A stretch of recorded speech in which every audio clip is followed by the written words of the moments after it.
Hello, welcome to another Tweedy Outdoors, or is it an English sparkling with Tweedy video? I don't even know yet.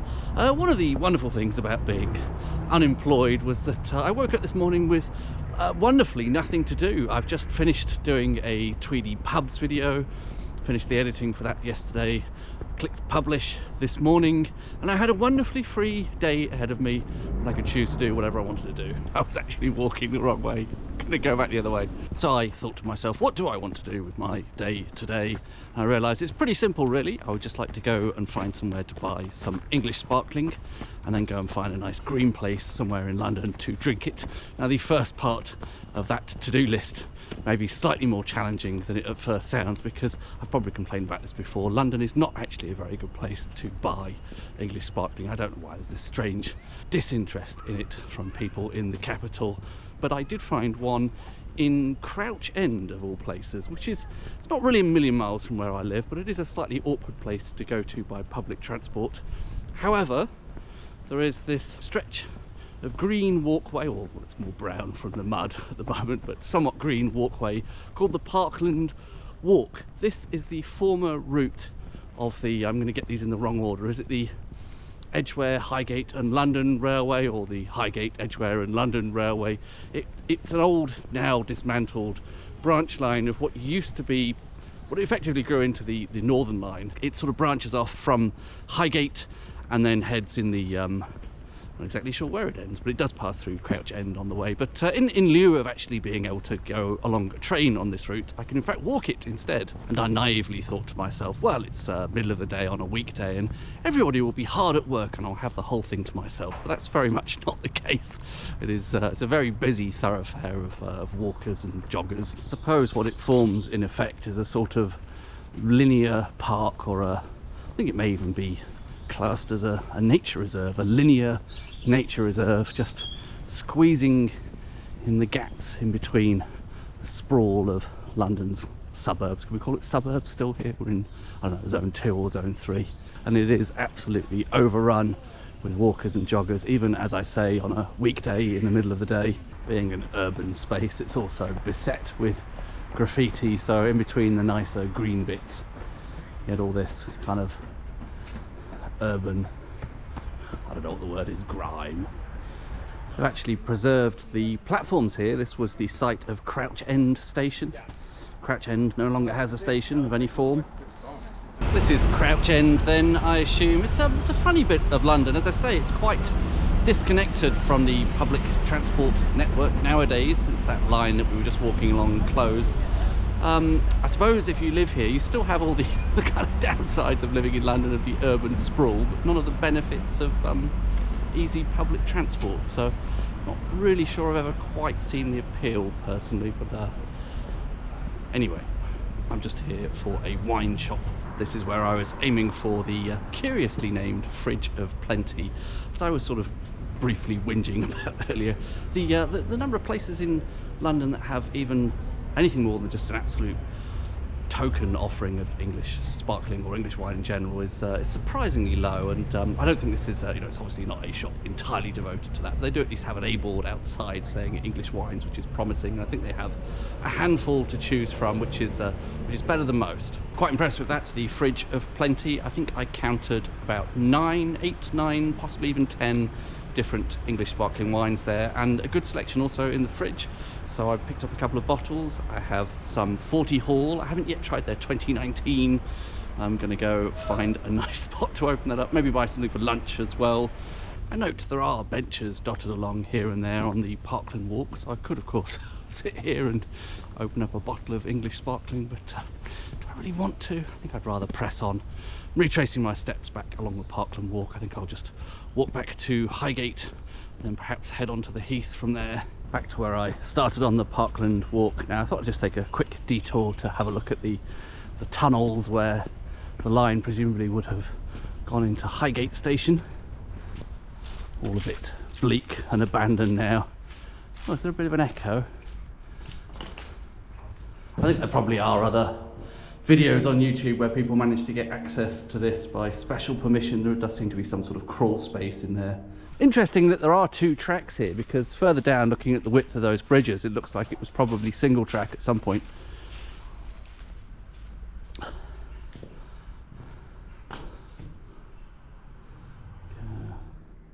It's not a spot I would want to spend a night.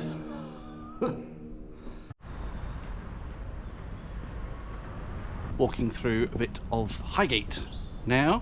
Behind me there is the Wrestlers, as featured in that Highgate pubs video. Well, that has seen better days. I think I have now arrived at the far, I suppose, northeastern edge of Hampstead Heath. That's just the other side of there. Some of this is the Kenwood Estate, so it's not as accessible as other bits, but I think somewhere up here there is an opening and get to quite a nice viewpoint. The fence in the foreground is a bit unfortunate, but there we go.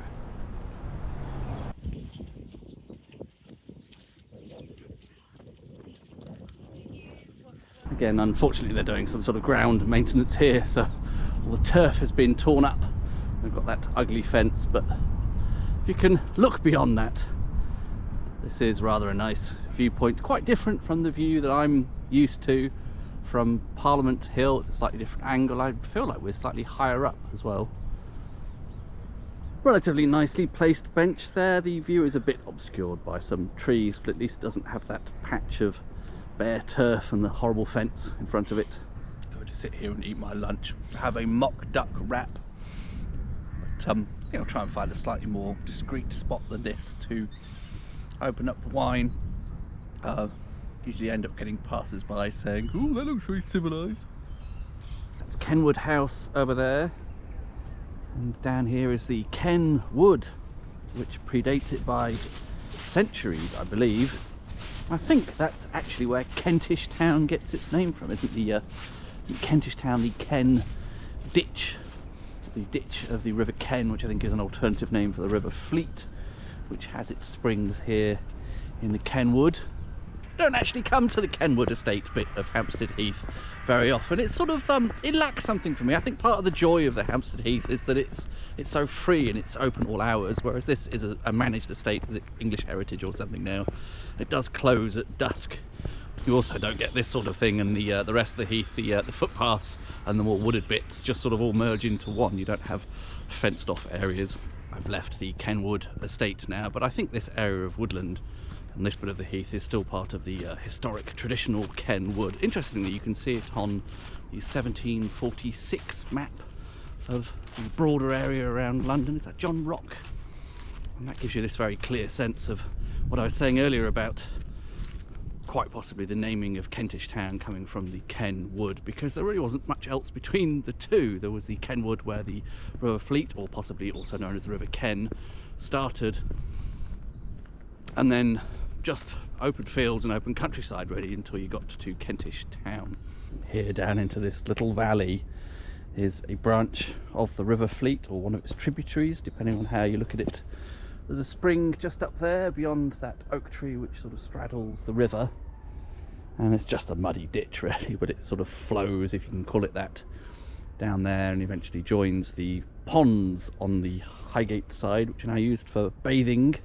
Nicer weather than I expected today. I thought it was just going to be cloudy all day, but we're getting little patches of blue sky, which is great. This is one of my favourite of recent months wine drinking spots, by this fallen tree over the River Fleet. It's very early stages. You can actually just about see a trickle of water by here by this point. Still quite muddy, but just about see some flowing water in places. So I think I'm going to try this 40 Hall today. It's a wine I've had before from previous vintages, but I've yet to try the 2019. This is a producer I've had wine from several times before, different vintages, 40 Hall. Believe it or not, they are based inside the M25. Miraculously, they're in Enfield, so probably less than 10 miles from where I'm sitting now, maybe 7 or 8. They have a small farm on the edge of the City of London, well, not the City of London, on the edge of London, the borough of Enfield. And they are an all-organic producer. I think it's ran as a sort of social enterprise, possibly not-for-profit kind of thing. They mostly are ran by volunteers. On the nose, say it is a bit more appley. I'm not immediately getting those lovely peachy, stone fruity sort of notes. It does, however, have a really very zingy acidity, which I love. Quite a nice mouthfeel, fairly good lingering finish, and perhaps here on the palate I'm getting a bit of those more sort of peachy kind of notes rather than the just purely apple. Yeah, maybe that's coming out a tiny bit now.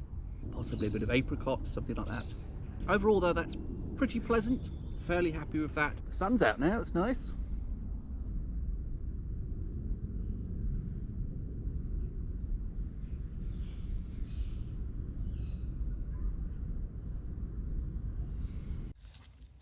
Got a friend, look.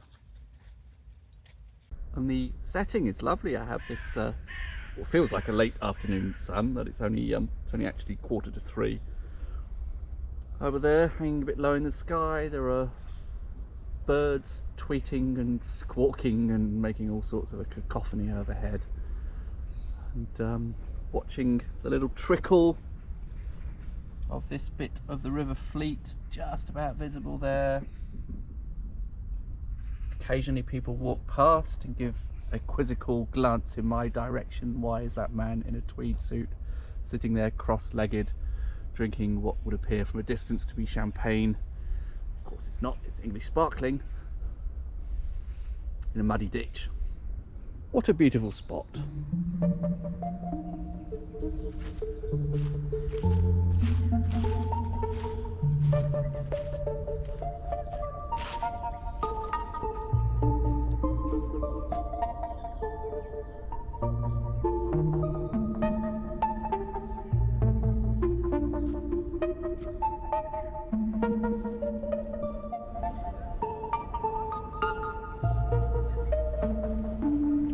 This is definitely much better than what the weather forecast suggested it would be. It just gave the impression it would be grey and boring, and that is a huge improvement.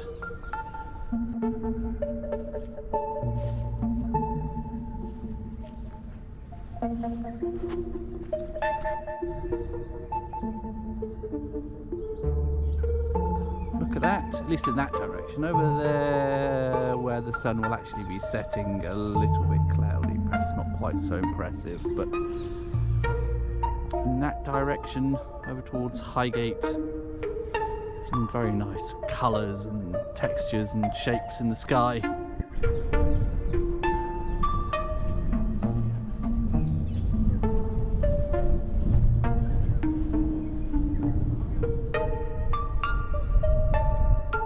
Approaching the top of Parliament Hill, which usually offers the best view if there is anything of a sunset to be seen. It is a little bit cloudy in that direction, so it might not be the best, but nice skies over there towards Highgate.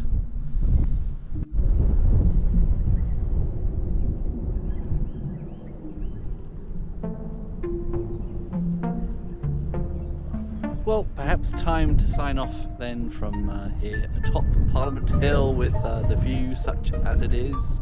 Nicer in one direction, perhaps in the other. You probably can't hear me because of the wind noise, can you? But it's been a weird video, a bit of a mixed bag of wandering around North London. Hopefully some of that was of some entertainment value. I hope I have demonstrated that actually London has a surprising amount of green space. Anyway, thank you very much for watching, and I'll see you on the next one.